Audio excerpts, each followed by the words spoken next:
go. So I've got a small piece of fondant and I'm just going to roll it out really, really thin. And I'm just going to take my, add a little vegetable shortening to the back of my pattern so it doesn't move around on me. And I'm just going to take my X-Acto knife and cut this out.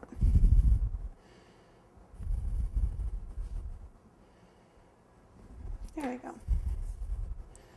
So now what I'm going to do is either with my Tylose glue or a little bit of water, I just want to get this kind of white section where we did not paint a little bit damp.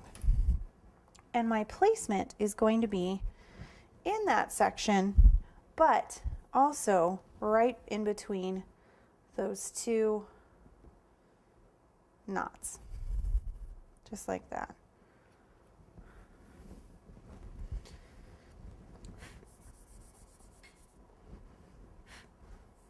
Get off that extra cornstarch, and I'm just going to kind of tap it into place. Now don't worry if your edges aren't perfect.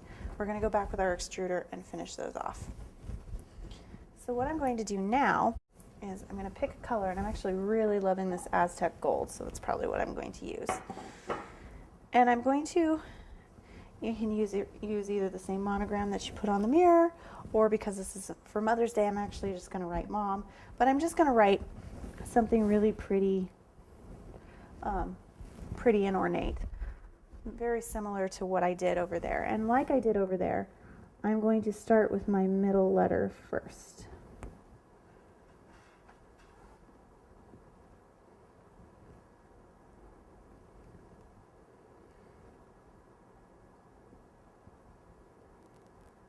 Now, if you're not comfortable freehanding your lettering, you can, of course, use either some sort of stamp to make sure that you get your letters the way you want, or you can use cutouts.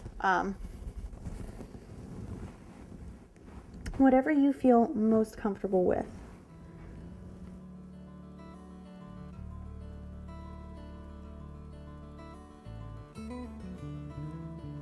Okay. And once again, I'm going to take that kind of that motif